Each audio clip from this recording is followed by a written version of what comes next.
We've begun. We have begun. It has begun. Welcome to Spooktember.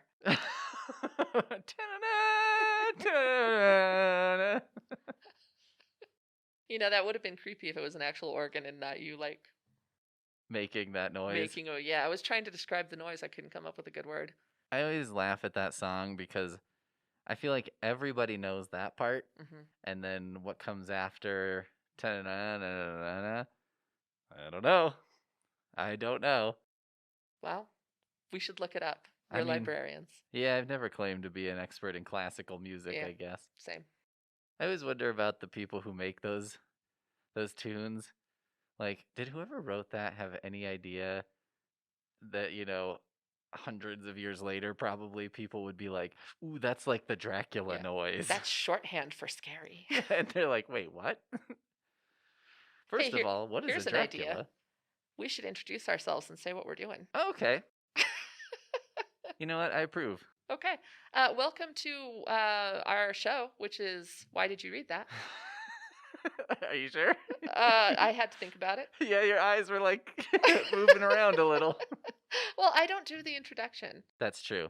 You did last time. I know, and it was odd. I thought it was one of the better introductions.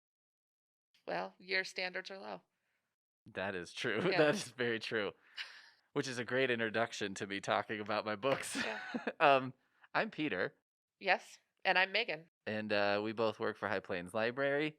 And we get together once a month to talk about some books that we've read. Yep. Sometimes on a theme. Yep. Sometimes just 'cause. And it all kind of started, we used to share an office. Yep. And oftentimes read very different things. Yes, this is true. And both occasionally of us, the same things. Yeah. And both of us kind of have somewhat offbeat taste, or maybe somewhat specific taste. Yeah, I think specific is a good word. Which took us down some unusual roads. Yes.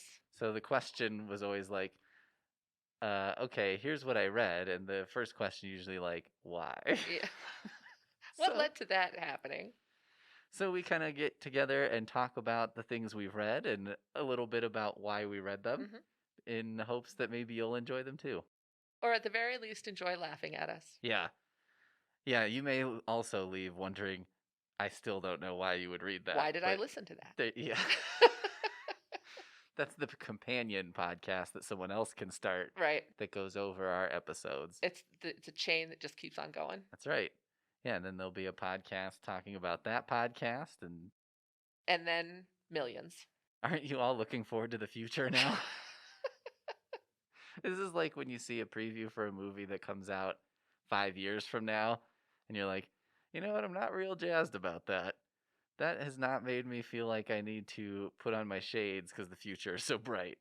Yeah, we're not selling this. Yeah. We should do better. The basic format, we get together, we each pick 4 books. Yes. But then you pick 2 of mine that you want to hear about. Yes. I pick 2 of yours that I want to hear about. Correct. And we talk about those in a little more depth. Yeah, and occasionally some diversions. Yeah. And then today we're going to talk about scary books. That's right. Because it's scary October. Season. Yeah. Fall has officially happened. I'm so happy. I know you agree with me. We're not summer people in this room. No, we are not. Yeah. No, I have much fall apparel. Same. And, sweater weather. Yeah. Give me all the sweater weather. Yep.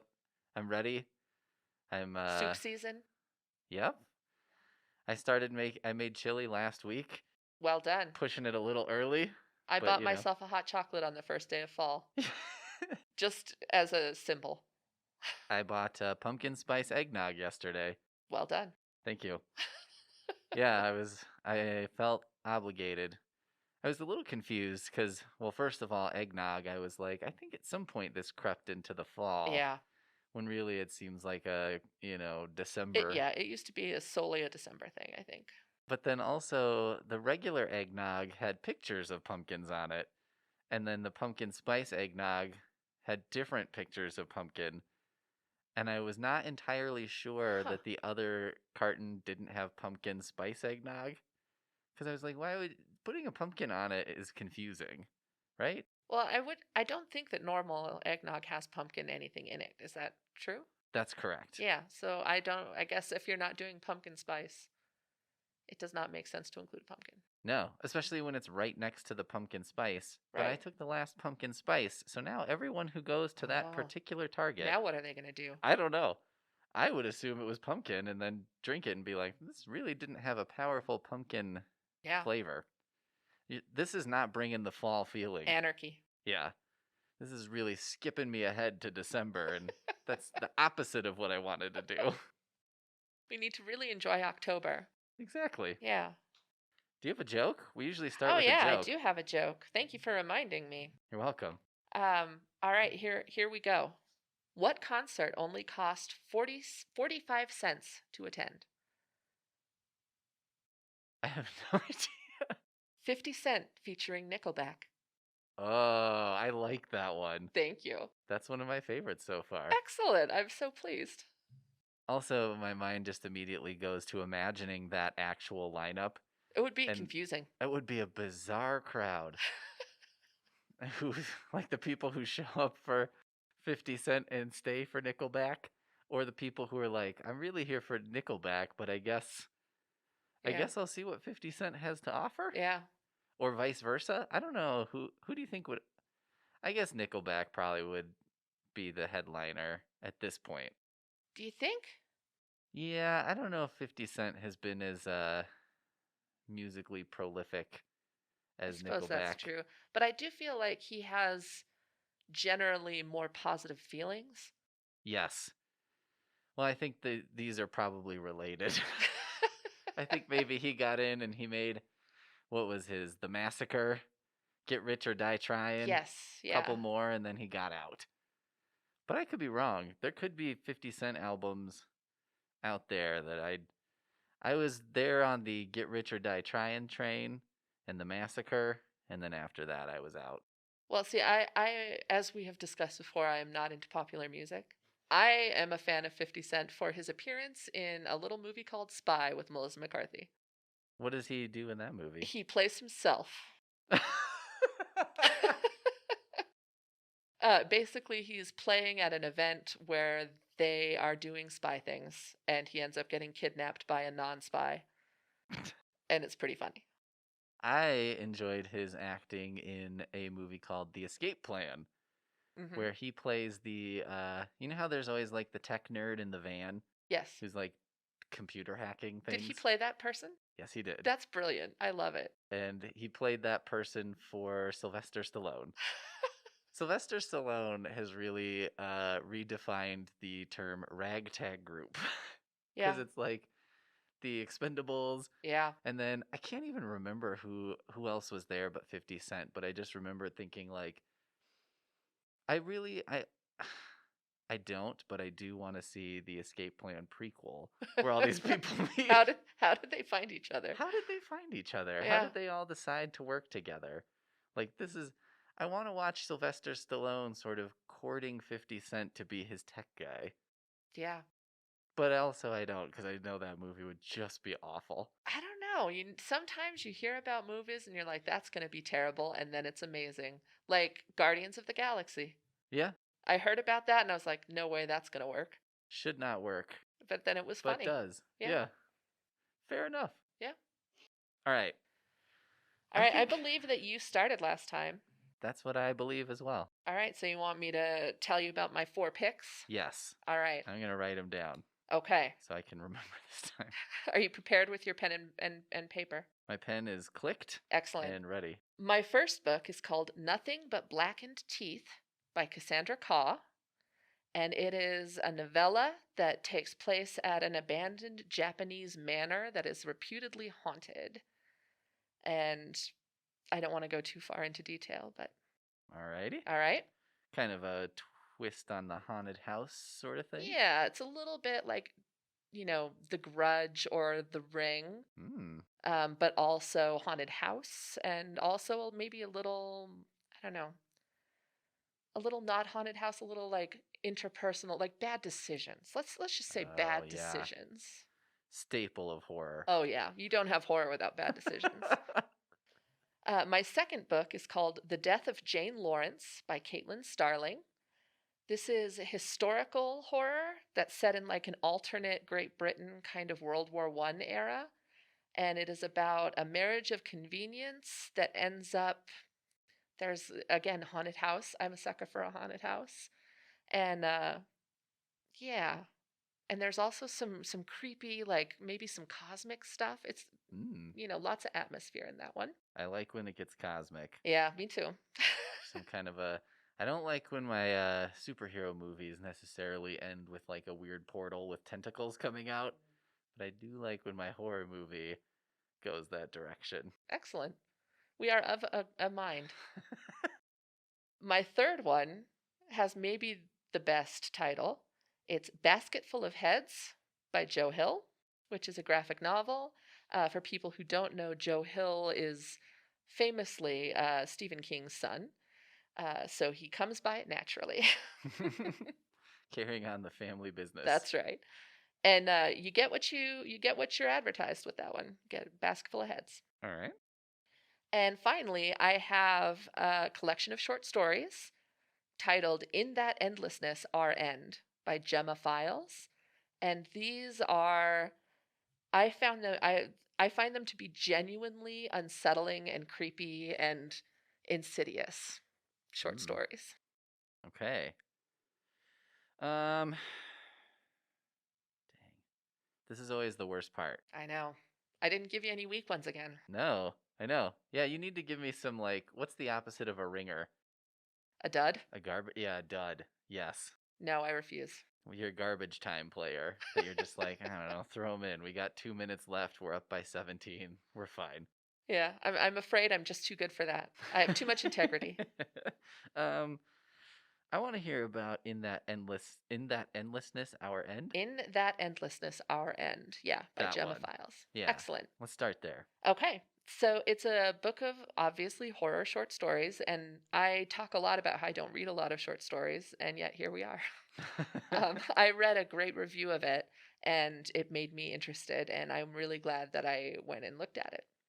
So it was indie published by a press called Grimscribe. I know nothing about them, but I will say that it's the result of it being indie published is that it has a not inspiring cover. So I mentioned that to say, like, if you seek it out and you're like, ugh, that cover, continue anyway. The insides are great. So the stories are kind of eerie, I think is a good word to describe them. They're upsetting and they can be a little violent, but not that kind of gross out torture-y violence. Like no one's getting slowly having their limbs sawed off or anything like that. And there's like a matter of factness to the things that happen that makes it a little bit more like unsettling, a little bit more horrific. So I just wrote down notes for the first 3 stories because I don't really know how to talk about short stories without just ruining everything. That is tough. Yeah. Because there's not as much there to be like, let me give you the setup. Right. And then you've got an entire book to enjoy after. Exactly. So I'm going to give a basic rundown on what the stories are kind of about. And I figured I'd do the first 3. And then hopefully they're different enough that I think hopefully it gives you enough that you're interested in continuing on. All right. I think you will be. I think you specifically will be. You will be. Yes. The first story in the book is called "This Is How It Goes," and it's about this weird apocalyptic event that they call the Split. And as you learn more about the Split, you realize that there's a video that was taken in Australia. This is how it's happening across the world. But the first time anyone knew about the Split, there's a video of it in Australia. And there's a guy standing there, and then all of a sudden, like, a hand comes out of his, like, abdomen, and a duplicate of him is clawing its way out of his own body. Ew. Yeah. I mean, also great, but... Right, exactly. So people around the world all have doppelgangers, and the doppelgangers claw their way out of their body, somehow not killing them in the process. I'm not sure how that's the case, but it's horror. Just go with it. So then the dupes crawl out, and you have the original and the dupe, and they are hit, like the minute they see each other, they're consumed by blind rage, and they attack each other until one or the other is dead. All right. Right? Yep. And so the winner then like snaps back to awareness, has all of the same memories, whether it's the dupe or the original. So as far as they're concerned, they're the same person. The only way to be sure if you're the original or the dupe is if you have some kind of identifying marker like a tattoo that you can say like the original had the tattoo, but the dupe did Okay. not. Scar, tattoo, something like that. Exactly. Yeah, something that might have happened after like the building blocks of you as a person were made. Okay. Right? Yep. So the narrator of this book is talking about this. She has this kind of resignation to this is how the world is now. It's destroyed human society. There are roving bands of scavengers, some of whom, so one of the gross things, they've started treating these extra people who keep getting killed, these dupes or originals, as like a food source, free protein. So when you say they are, so like the people who have survived. So okay, because there are like people who split in the womb. Ugh. Yeah, and they can't survive that. So there are people who both the dupe and the original die. Okay. So there are lots fewer people on Earth. There were a Gotcha. lot more because everyone duped, and then there were But a that lot was a fewer because briefly a lot of people died. brief period where there were a lot of people. Exactly. Okay. And now there are a lot fewer. So some people go around and they like break into old apartment buildings looking for canned food, and some are roving bands of cannibals, basically. Okay. So I don't want to get too in the weeds of the story. I want to leave something to enjoy, but that's the general idea of the first story. Pretty good stuff. I like it. Yeah. The second story is called Bulb, like light bulb, and it's written in the form of a podcast transcript, just to get a little meta for you. And the show that it's on, the interview was made for, discusses living off the grid. So, like, preppers and doomsday, all that stuff. And the interview was with a woman who has cut all electricity from her life.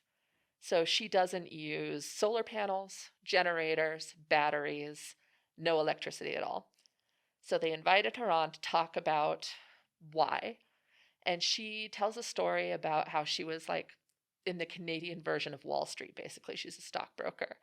She buys a new condo that's very near their version of Wall Street.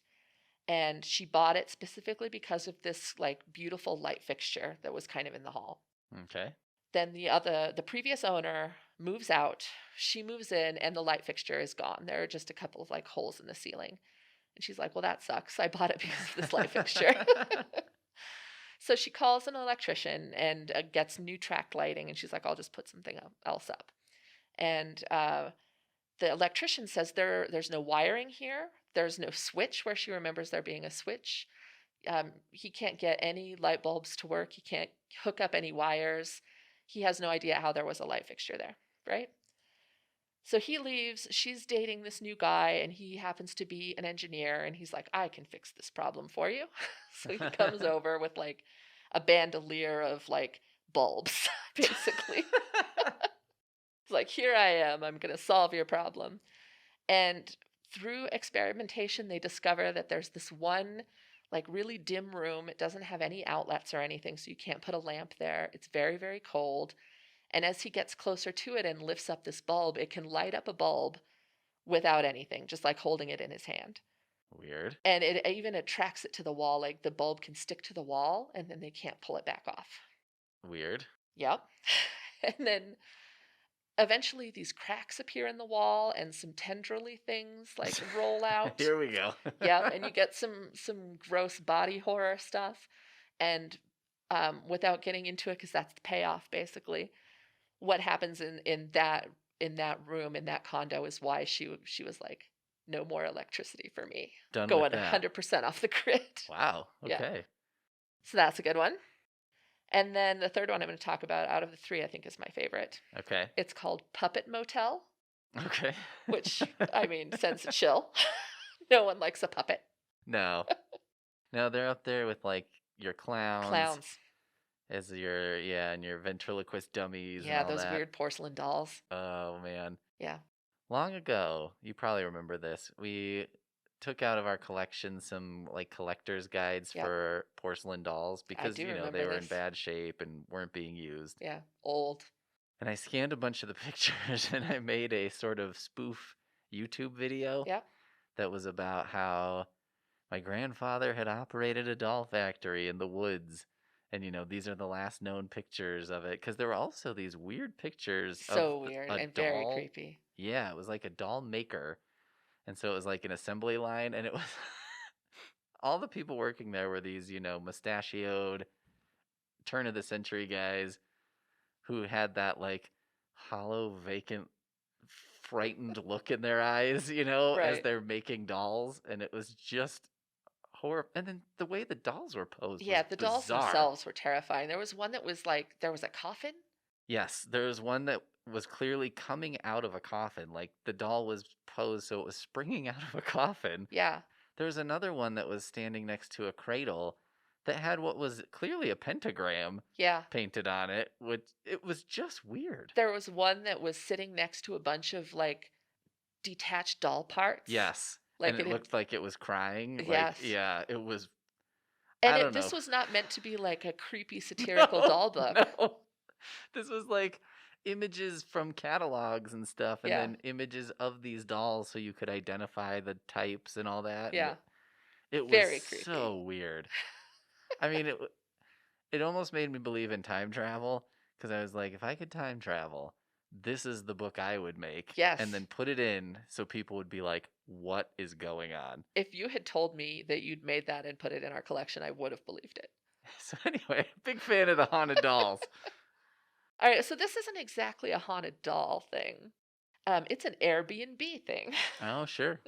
So the main character is a woman who she's in college and she needs a place to stay and a job for the summer. So she moves in with her boyfriend and gets a job managing Airbnb properties until school starts back up. And one of these properties specifically makes her feel very strange. She doesn't like being there, doesn't like it at all. So the way the building is made, all of the windows face an indoor courtyard. So it's very dim. The bathroom is like all black tiles, black marble, black porcelain. So just to make it extra dark and creepy, like they made decisions specifically for that.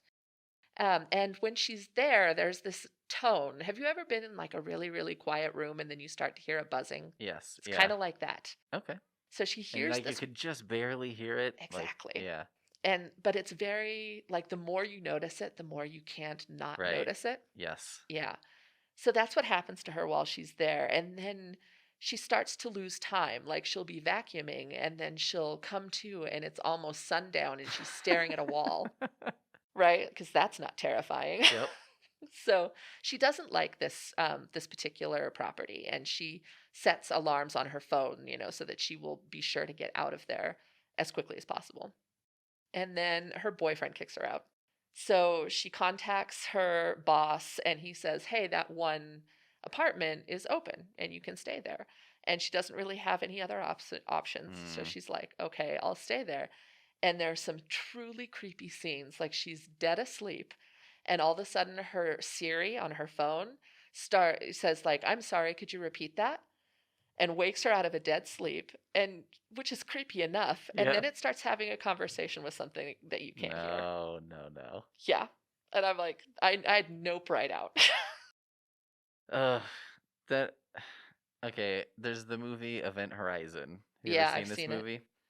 There's one of my favorite parts in any movie is these people. So the Event Horizon was a spaceship. It like traveled through interdimensional whatever and came bad back. things happened. Bad things happened. And so this crew of like scavengers or whatever is on the Event Horizon trying to figure out what happened. And someone keys up this video and it's like, this guy tearing his own eyes out and whatever. And Lawrence Fishburne is in charge of the crew who's on board now. And he just switches it off and he's like, "We're leaving." And I was like, best part of any horror movie. Thank you for being rational. Yeah. Of course that doesn't succeed. But that's exactly how I feel about this is I'm like, everyone, you need to be the Lawrence Fishburne Yeah. and be like, we're leaving. Well, and she is. She gets up, she puts on, some Yep. clothes and is like, I'm just gonna, ride public transportation for the rest of Yep. the night. Anything's better than this. Yes. And so that's as far as I want to go into the story, but I found it just really so creepy, very terrifying, because that's the kind of thing I find scary. Mm-hmm. Because I think we've all had something like, your Siri thinks that you said Siri and it starts talking, and it's just like, oh no. Yeah. So this feels like things that could happen, and I like it. I find that extra terrifying. Yeah. Well, and then stuff like that, the next time, some weird piece of technology does something Yeah. weird, it's like, oh yeah, remember that horrible story? Right, exactly. It sticks with you, even if you'd prefer it didn't. And it's the kind of thing where, if I were like, hey, Peter, I was at my house the other night and my Siri started talking to something that wasn't there, you'd be like, oh, that's creepy, but, it's just a bug. Right, right. But you're like, no, it was a demon.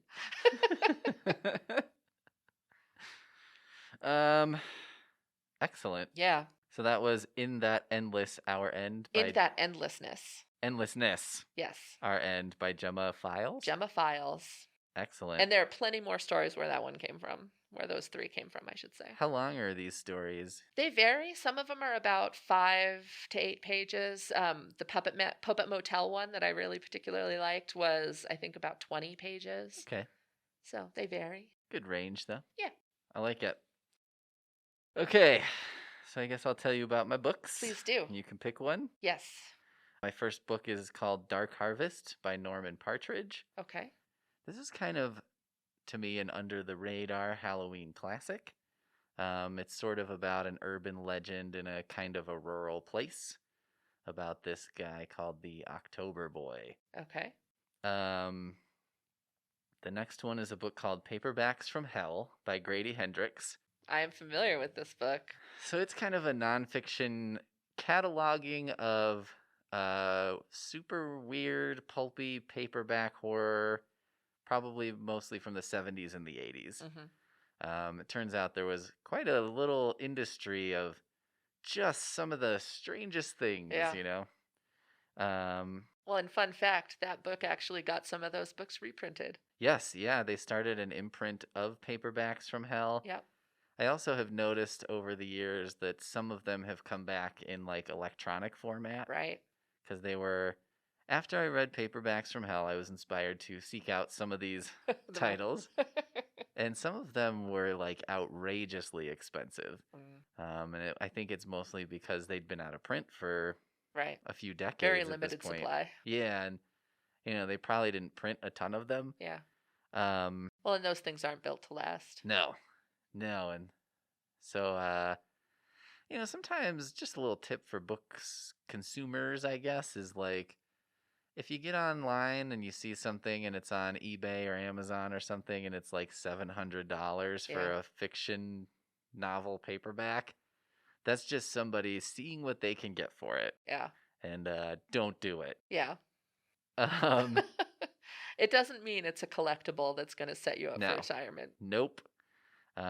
What they sell it for, if they sell it to you for $700, you're probably not going to flip it for $900. No. The next one is a book called The Book of Extraordinary Deaths by Cecilia Ruiz. Okay. It's just basically an illustrated book of like unusual ways people have died. Okay. Some of them just odd coincidence, and some of them the people have some more agency, and you're like, why? Why would you do this? More Darwin Award territory? Yeah, kind of, yeah. And then the last one I was going to talk about is a book called Bad Man by Dathan Auerbach. This is a sort of a creepy story of an older brother who lost his younger brother. Okay. And is kind of searching for him. Okay. Well, I will say I have Bad Man on my to-read list, so I'm tempted by that one, but also I don't want to spoil it. Let's start with Dark Harvest, because I have never heard of it, and I'm always intrigued by, seasonal classics that I've never even heard of. I'm glad you picked that one because I think when people think of like classic Halloween, I think a lot of people go to like The Halloween Tree, Ray Bradbury. Right. And this is one that I read a couple years ago for the first time, and just I thought it was pretty great, and am sort of surprised that it's not better known. Mm-hmm. It's a little bit. I don't know. I don't know why it's not so popular. I think it's a little bit of a rough start. Like Mm. it takes a minute to get going, and the writing is not like flowery and spectacular. It's not like It gets the job done. it gets the job done. Yeah. It gets you where you need to go. Yeah. But there's not a lot of like if you're the kind of person who underlines good lines in a book or something, you could probably put your pen away. The basic of the story is that every year in this town there's this creature called the October Boy. And what the October Boy does is basically go on a rampage in the town, and the people of the town try to stop him. So What he's kind of a rampage are we talking about? like a Michael Myers-esque. Oh, so like a stabbing rampage. Yeah. All right. A stabby, killy rampage. All right.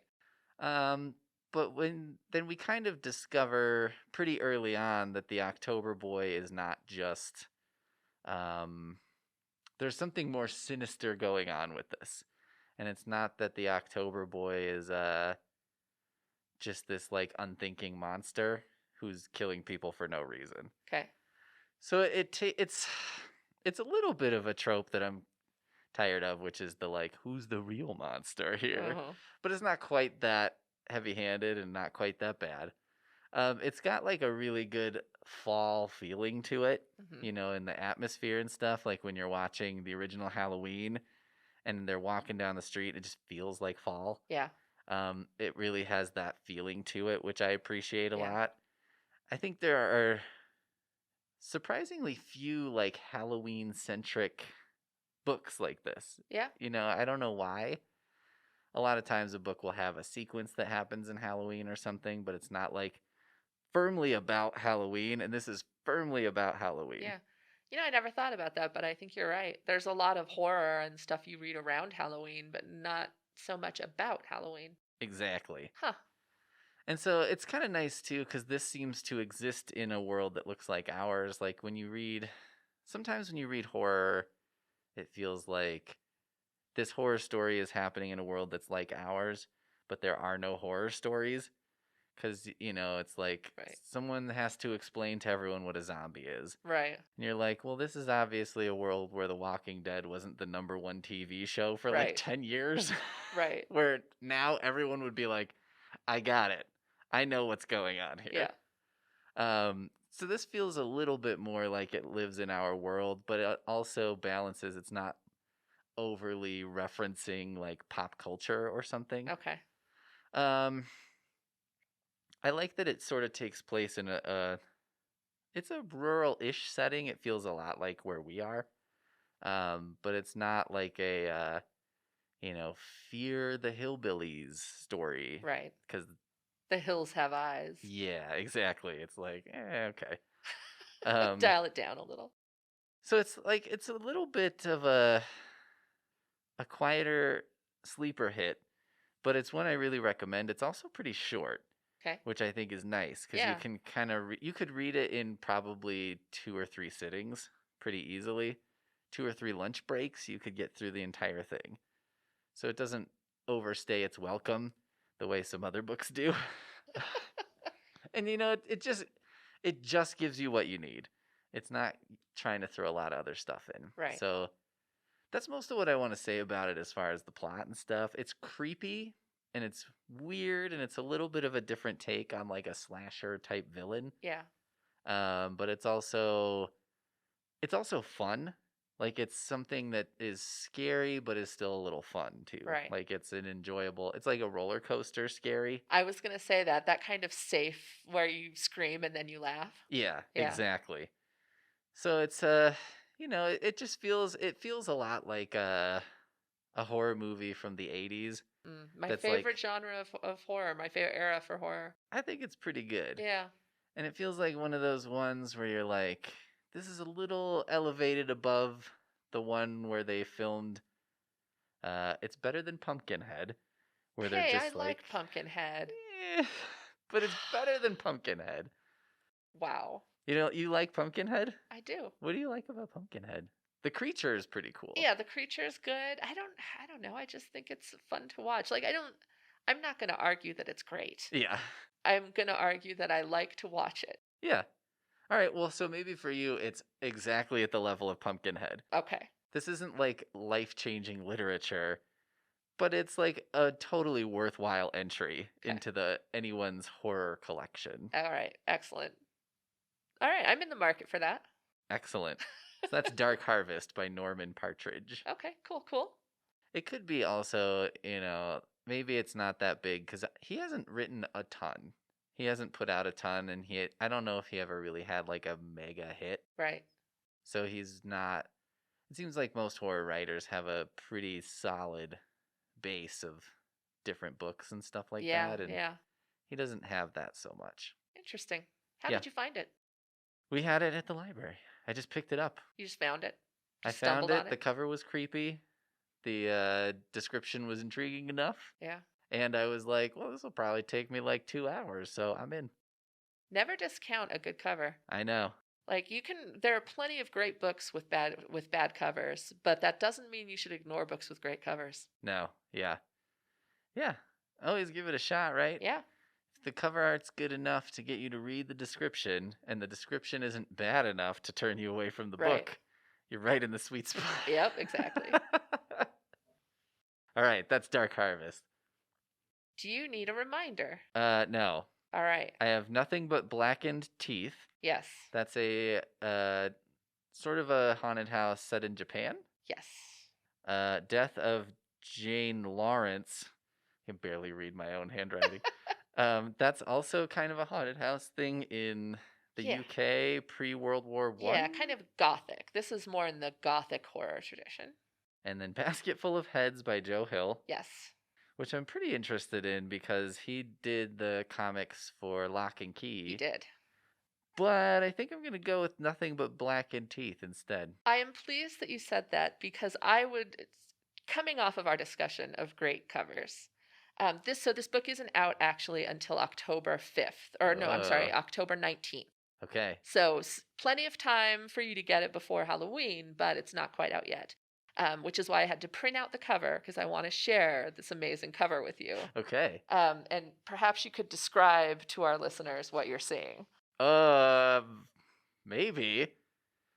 Okay. Imagine that the movie cover tie-in for Memoirs of a Geisha, except the geisha has no face other than a mouth, and the mouth is sort of bloody and appears to almost just be a opening that was cut into the face. Mm-hmm. The teeth are just like little black BBs in the mouth, and also scary in several other ways. Yeah. It's pretty awesome because it kind of almost looks like a classic literary novel. Yeah. If you covered up this face, right, you'd be like, okay, and then you see the face and it's like, whoa. Yeah. Okay. Yeah, horrifying. Horrifying. Pretty horrifying. Yeah, but in an amazing way. A little bit of like maybe a Japanese flavor of you remember the monster from Pan's Labyrinth that had no eyes? Yes. The best part for sure. The best monster. The best monster. This has a little bit of that flavor. Right, because there are, again, no eyes. You can keep it. Oh, thanks. That's for you. Thank you so much. Take it home. Have some nightmares. I printed that. You know what? I'm going to just draw some eyes so then it's not so scary. I'm curious if this is going to work. I don't know. Kinda. I'm not a very good artist. Did work. Not because it made it. I made it worse. I drew like clowny eyes around. Ugh. I made it so much worse. I didn't mean to. Well, now you're definitely keeping it. Well this done. My partner, we were reading Stephen King's It for a book club. Yeah. And it had this creepy clown on the cover. And so she tried to sort of color over his mouth and sharp teeth and stuff. And she decided to draw a watermelon in its place because that was kind of the shape and Right. would work. And what's threatening about a made it watermelon? so much worse. It was, I don't know why it was worse, but it was way worse. Well. Yeah, this isn't good either. This isn't worse, but it's not good. Oh, it's a great cover. Even if you decide not to read it, I encourage you to look at the cover. You just turn it over. You're welcome. For now. Go for it. All right, so the story. You have a group of 5 friends who are at an abandoned Japanese manor that is reputed to be haunted. That's the basic of it. So you have Faiza and Nadia, and they are about to get married. Okay. And Nadia she has this childhood dream of getting married in a haunted house. Because why not? Sure. Because that's a great idea.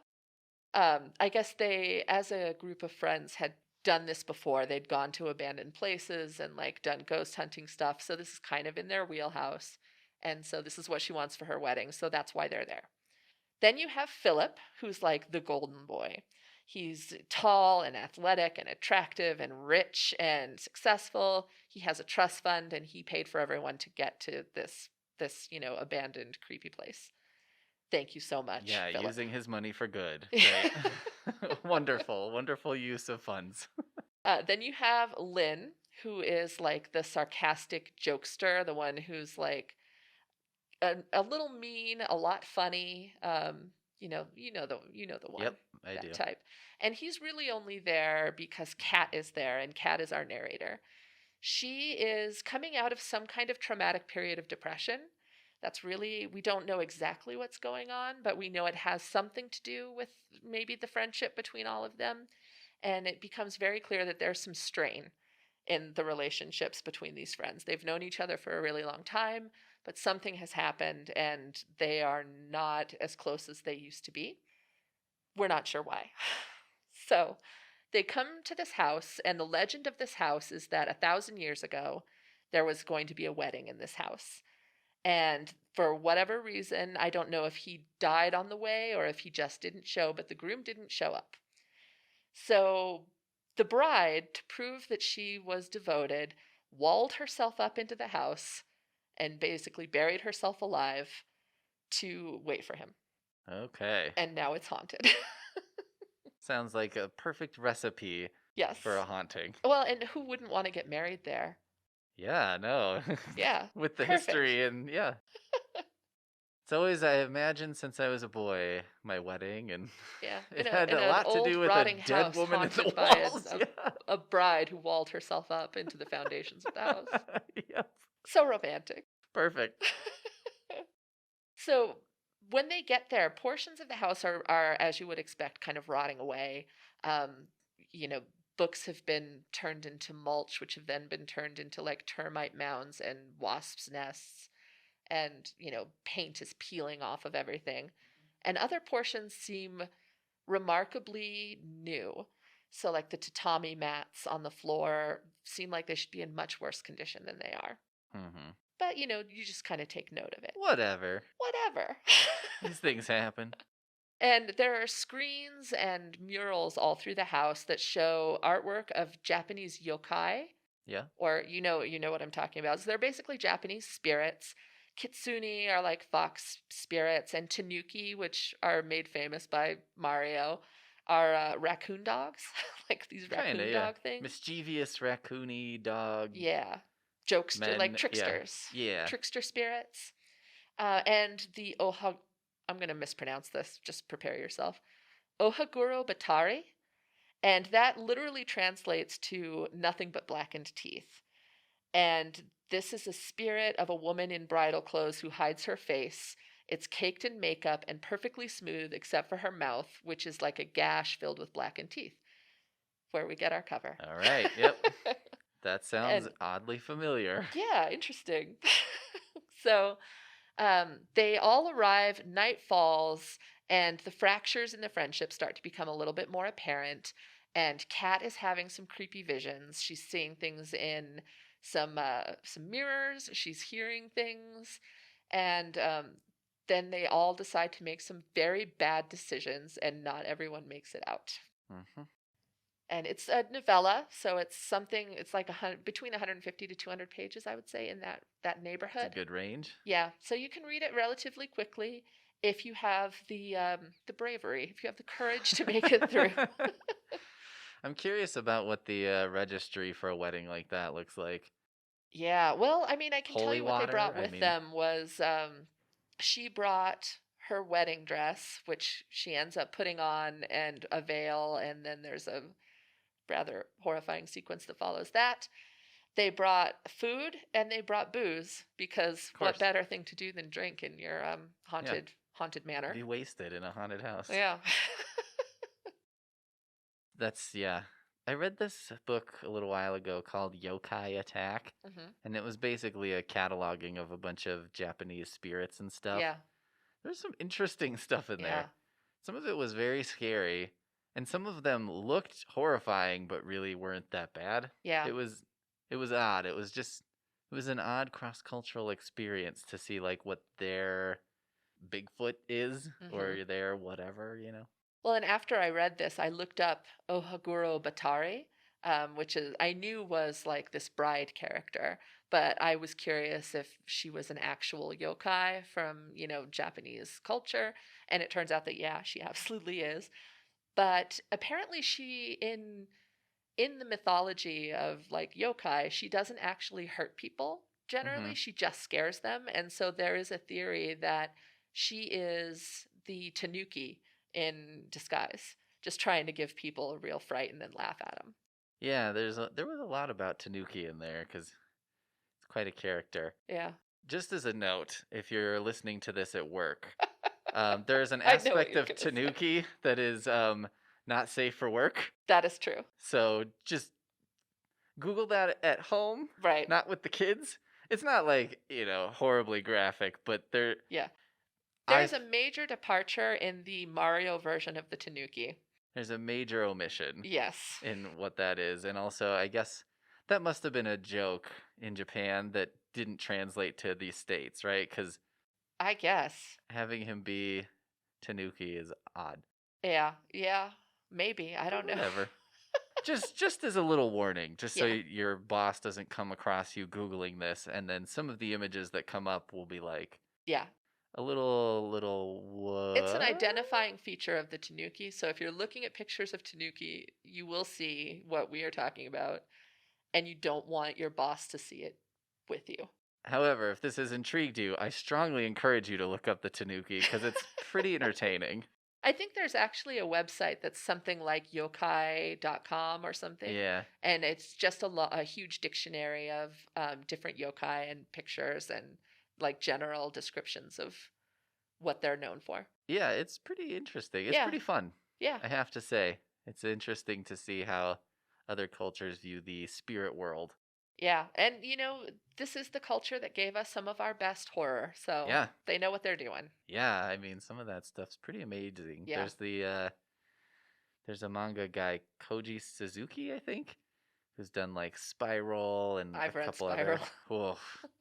The illustrations in it are like unbelievably horrific. Yeah, yeah, Uh, yeah. Basically, people wind themselves into spirals. yeah, it's like they open a barrel and there's a guy who's, if you imagine like a coiled snake, but it's still a human body. Yeah, So the contortions, not good. it's horrifying, No but one it's would sign up also for it. awesome. If if you're we're if we're talking about horror, it's what you Yes, it want. is awesome. For this month, it's awesome. Well, that sounds pretty great. Yeah, I really enjoyed it, and again, check out that cover because it's a masterpiece for Yep, a horror. it is. Yeah, I didn't successfully ruin it, so Still scary. still kind of scary. All right, do you need a reminder? I don't. I took notes as well, but Oh, I am having difficulties picking. Um, I think I'm going to pick Paperbacks from Hell, even though I'm kind of familiar with it and have flipped through it, just because I find it to be a really cool book. it's pretty excellent. Yeah. So, like I said, it's kind of think about it as like a catalog of 70s and 80s horror paperbacks. So Grady Hendrix is an author himself. He's probably most famous for My Best Friend's Exorcism, maybe? He Or has a new Horror one out, Store? the Southern Vampires, or the Southern Book Club's Guide to Slaying Vampires. Yes. Sorry. And I think that that's currently what people are talking about when they talk about Grady Hendrix. And then he also has, I think, an even newer, the Final Girl Support Group. Oh, that's true. That did Think. just get released. So he does these books that are kind of like playing around with horror. Yeah. He did an IKEA catalog horror called Horror Store. Yeah. With umlauts. Yep. HORRSTOR, I think. HORRORSTOR. Yes. Okay.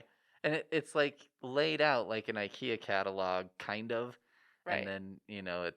And it's about basically a haunted IKEA. Yeah. So he does like, I would call them fun horror. Yeah. They also kind of like He doesn't pull any punches, though. They are legitimately scary. They are. And he's really good at taking something we've seen before in horror, but taking a little bit of a twist on it. Right. So Paperbacks from Hell. And he's the one who put together Paperbacks from Hell. Yes. Yeah. That's how we got started. This is kind of his like labor of love, right? I think. Before he was more famous as an author, he was a blogger, and he did reviews he did like a complete Stephen King read through, and did some pretty excellent reviews of some of his books, and then he read a lot of odd paperbacks from the 70s and 80s, and I think in the book he describes one of the first ones. I think it's called The Little People or something, and it's about like basically Nazi gnomes of some kind, and it's just naturally. Yeah, and as you flip through this book, you just see how in the 70s and 80s, it was kind of like anything goes, any bizarre concept. One of my favorite, and it shows the covers, a lot of them, because the covers are kind of amazing. Yeah. I mean, they're really bizarre, but they're like really well done, a lot of the art.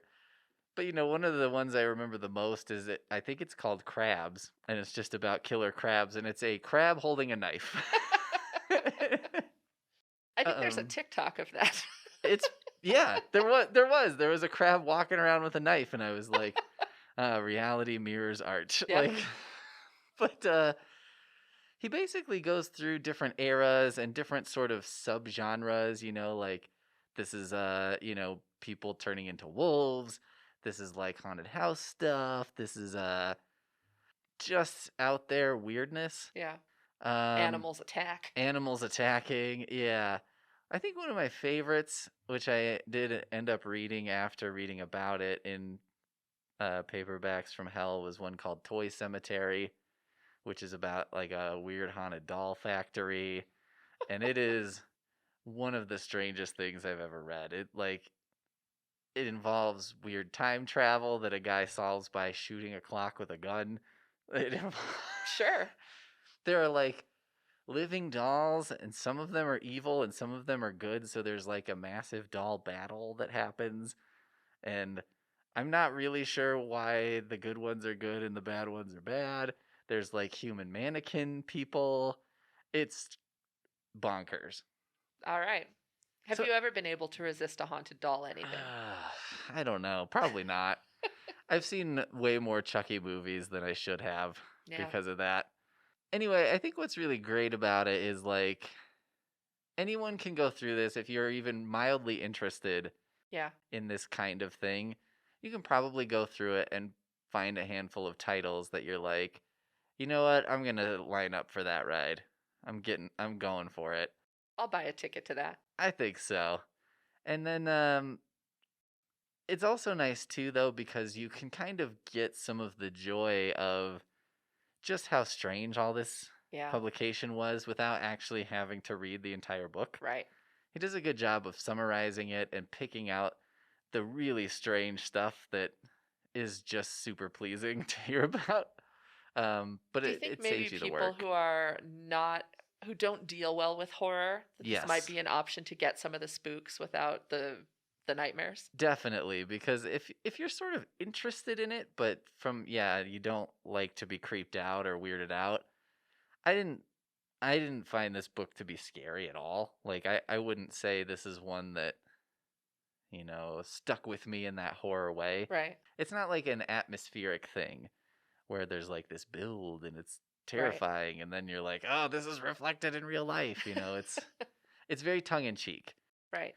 It's like it's less scary than like a Shaun of the Dead. It's like, imagine the first half hour of a Shaun of the Dead, excise the ending where it turns into like a zombie movie, and that's a little bit closer to how this feels, I think. Okay.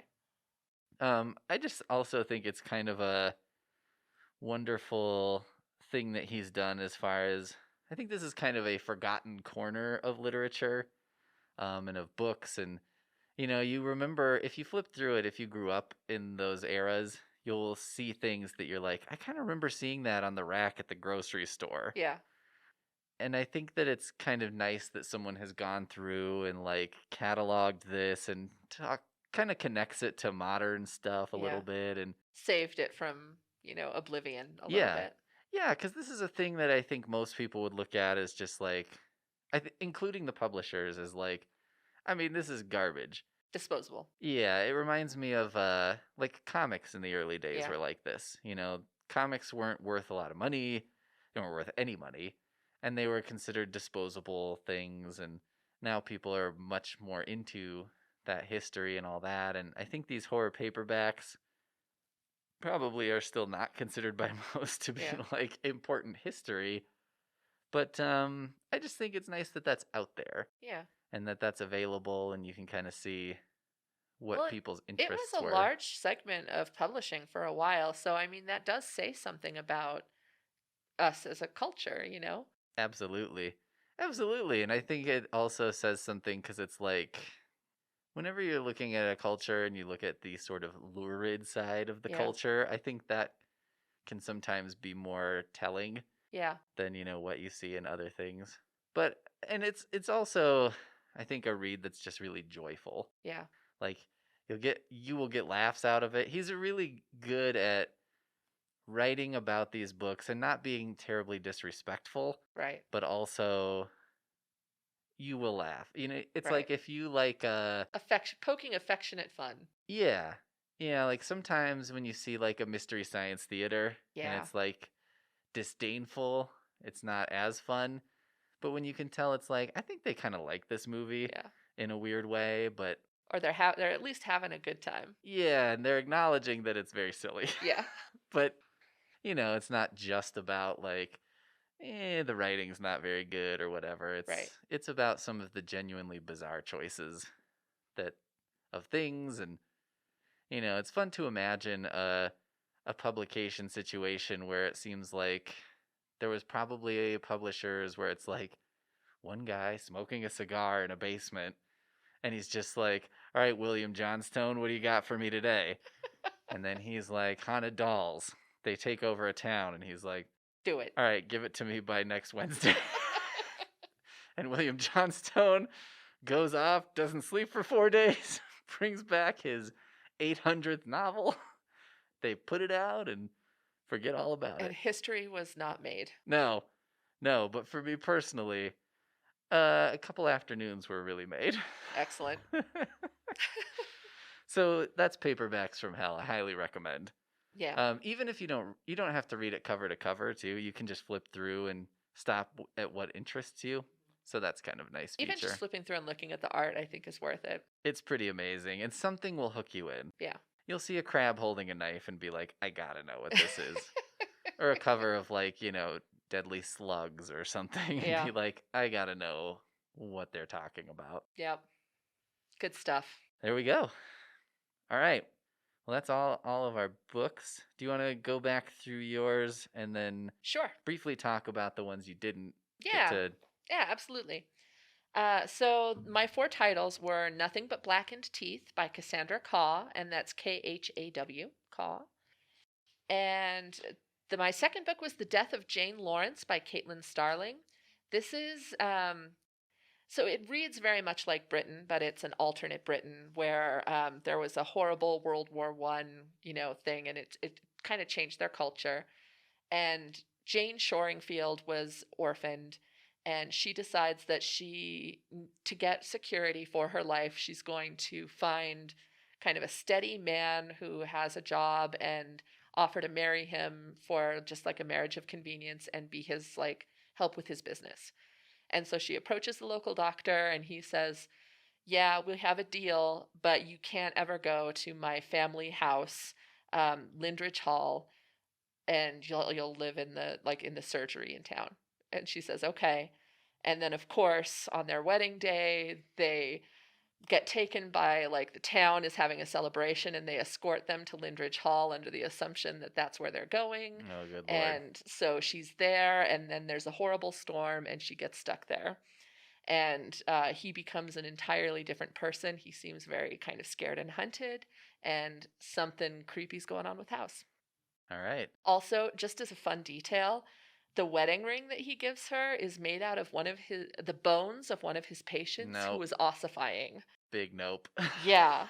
So if you look at the cover, you can see that she has this jewelry made out of like bone, and it's real creepy. I'm trying to imagine proposing to my partner with a ring made out of human remains. Yeah. And how that would go over. Well, and so the patient actually asked him, I guess, to make it into jewelry. And he gave it to her like it was a selling point. Like, look how cool this is. And I was just like, man, that's a red flag. You know what? It takes a certain person. It's from this other book where they get married in the haunted house. Uh-huh. That lady probably would take the bone ring. Oh, she 100% she would take be the bone into ring. that. But I don't think that's something you just spring on your... Yeah, I'm honestly a little surprised that good old Jane was like, sure, I'll wear this bone ring out of one of your dead patients' bones. I think I would do it, but it would be real weird. I mean, would not do it. I'm just going about my day-to-day tasks, and then I'm like, oh yeah, that's somebody's femur. Yeah. That's weird. Yeah. I don't know. Maybe I wouldn't do it. I guess it depends on how much of a convenience this marriage of convenience was. Yeah, I mean, it allowed her to continue to live independently in the manner to which she'd become accustomed, I guess. And without being beholden to this family that had kind of adopted her when her parents died.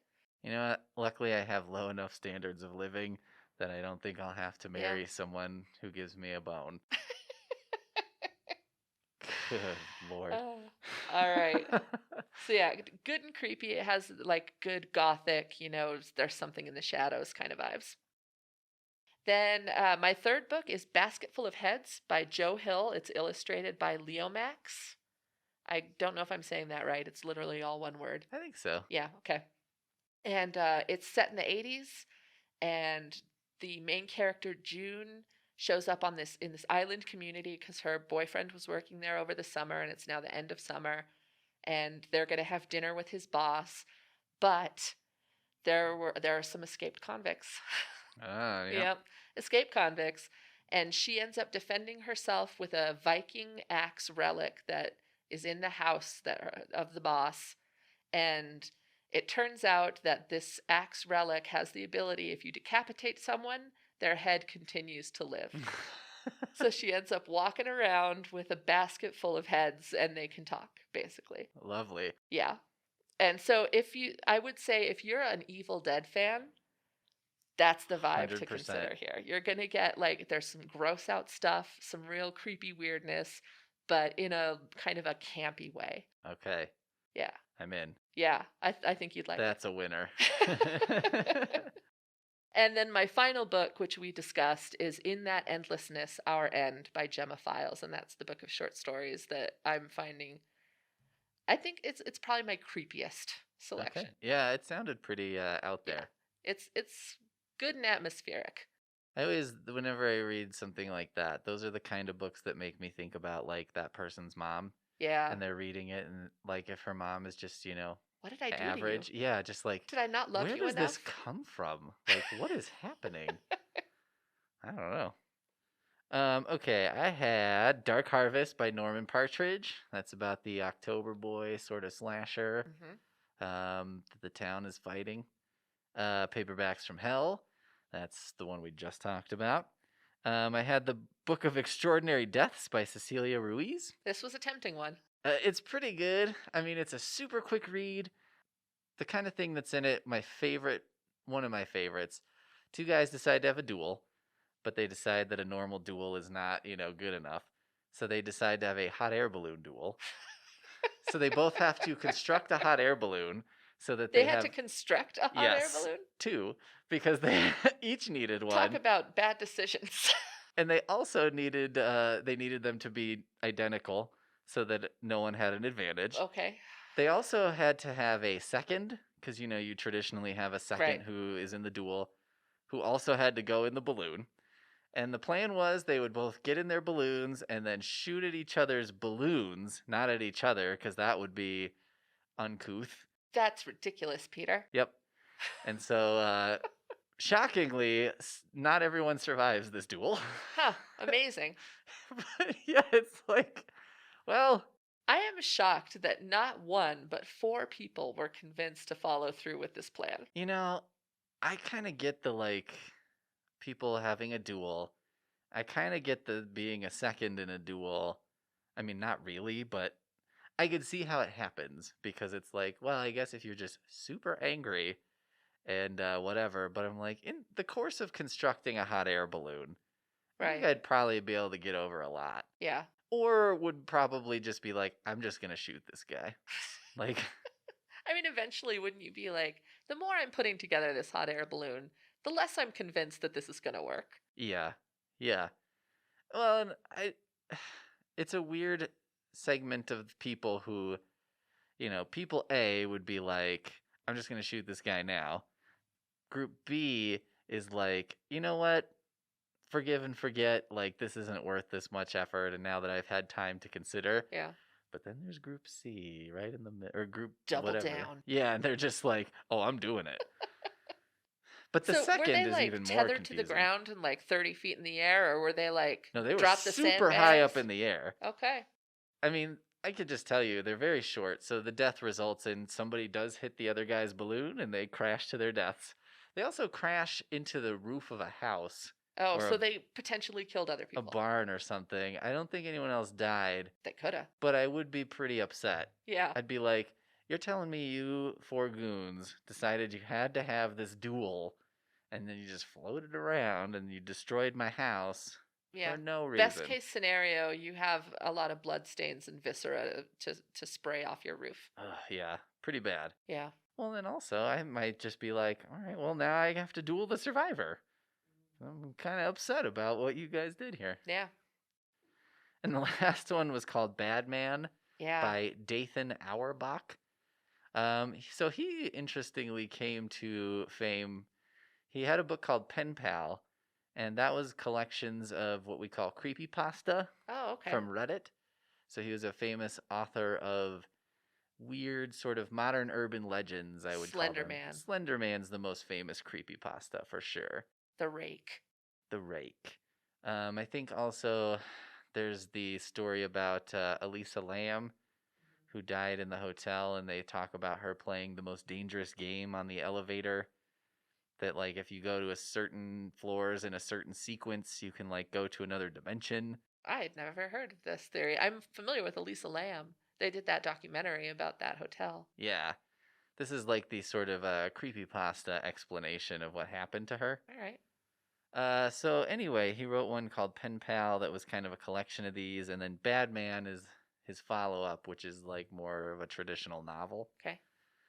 It basically follows this kid named Ben, who's now in his late teens, but when he was probably about 12, he was at the grocery store with his much younger brother, and through a sort of... It was difficult for him to take care of his younger brother and do the shopping, and he was trying to handle everything. And in the course of these events, his brother went missing. And so they suspect he was kidnapped, but no one really knows what happened to him. And this happened, 5 or 6 years previous to most of the events of the story. So the story picks up when Ben's a little bit of an older teenager. He seems to be the only one who's still invested in trying to find his brother. And he actually gets a job at the grocery store where his brother disappeared. Mm. And so then he starts kind of uncovering weird, creepy things happening at the store and sort of inexplicable things like he's an overnight stalker there.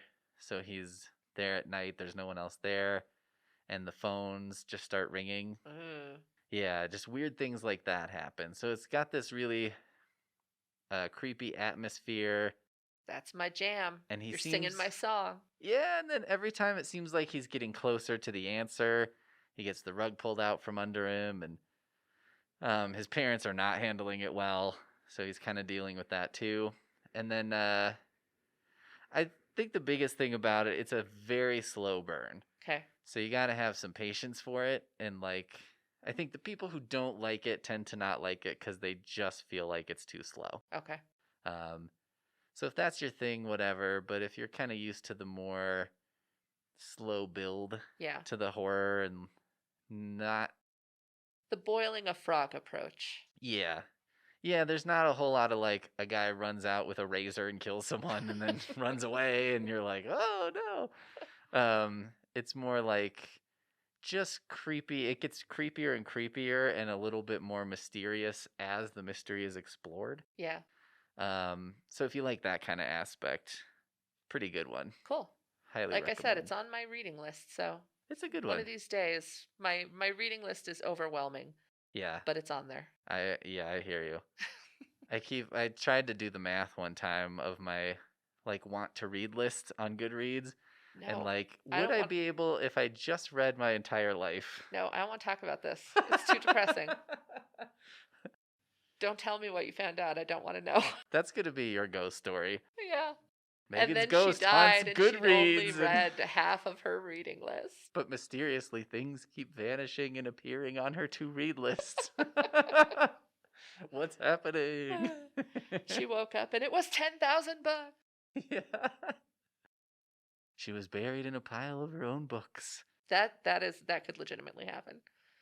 You know, if you died that way, I would be sad. But I would be like, she died the way she lived. It's true. That would be the ultimate. Live by the sword, die by the sword. It would be rough because I'd be like, I'm sad about this. I knew this person and cared about this person. But when I saw the headlines of like librarian crushed by own books, I'd be like, that's not unfair. Yeah. That's like, you know what? If I had to guess how she'd go out, that'd be up there. It's just too juicy of a headline to like resist. I'd make an impact. If someone was feeling particularly dark that day, that'd be a great advertisement for like a Kindle. Yeah. You have someone lay down, you drop it on them, and they're fine, and you're like, eh? See? We're saving lives out here. But I don't think they'd go there. I don't think so either. I don't think they're that dark. Yeah. It's a little grim. It's pretty harsh. Not everyone's like us, Peter. I know. I'd be like, ooh, I see what you did there. I kind of hate it, but undeniable A+. Yeah. You understood the assignment. Yep. And on that note. Yeah, happy Halloween. Yeah, happy Halloween, everybody. Happy sweater weather. Hope you enjoy it. Hope you have a good costume. Yeah. I will have a costume on, even though no trick-or-treaters come to our house. Yeah, mine either. It's kind of a bummer. But I'll watch the scary movies nonetheless. Yeah, me too. Yep. And I bought myself a new face mask with bats on it. I have a couple new ones too. One's got a gremlin on it, and one's like a gremlin movie, a movie gremlin? The Greeley gremlin. Oh, okay. Yeah. Cool. And then one's got like a scary pumpkin face on it. Nice. That's pretty horrifying, and I'm not really sure how to wear it when. But whatever. You don't want to wear that to a library event and really give some kids some nightmares? I sort of do, but I don't know if I want to give kids nightmares. Yeah, that's pretty mean. But you know, I don't know. They could probably handle it. I mean, I was enjoying horror movies at 12. Yeah. And I turned out relatively normal. Well, you know what? Someone has to grow up and write in that endlessness our end. Yes. And I don't know if that happens if you don't get a little bit of a scare now and then. So if someone wants to be the next Gemma Files, let us know. We'll take care of it. That's what I'm doing my part to create the next. That's right. Hey, they could be the next Stephen King. Yeah, who doesn't want to be Stephen King? Nobody. I long debated putting The Long Walk on my list because I think that's my favorite Stephen King. And he's an underrated writer, I honestly believe, which is weird to say about someone who's sold millions and millions and millions of copies. I totally agree. I don't think I read anything he wrote until I was 30, and it's like until I was 30, It's one of my bigger life regrets. Yeah. Because I was like, I like this, and I think I really would have liked it when I was like 17. Yeah. He's a better writer, I think, than people give him. I think people are like, he just writes these kinds of generically scary books, but I think he actually is a good writer. I mean, if you read the worst Stephen King book, and then you read Toy Cemetery, then you're like, oh, I see. It all comes clear. This is pretty different. Yeah, no, I bought into that sort of idea. I think that it was like, well, he's, the grocery store paperback rack, just, nonsense, whatever. Yeah. There's nothing to this. And then you read them, and somehow he even makes the story of a haunted car. Yeah. Pretty good. Yeah. You're like, yeah, this is totally. And The Stand, I loved The Stand. The Shining, I still have nightmares if I think too clearly about reading that book. Yeah. It's the book, to be clear. This is not the Kubrick movie. Yeah. The book is the scariest thing I perhaps have ever read. It's pretty amazing. Yeah. He's a pretty amazing writer, yeah. So I guess totally unneeded, but still. Yeah. He's wholehearted evergreen endorsement for a reason. Yeah. And yeah, The Long Walk was my favorite. That was the first one I read, and it's still my favorite. It's horrifying. It gets to the action right away. You always remember your first. Yeah, it's very true. All right. Thanks for listening, everybody. It was good to be here. Bye-bye.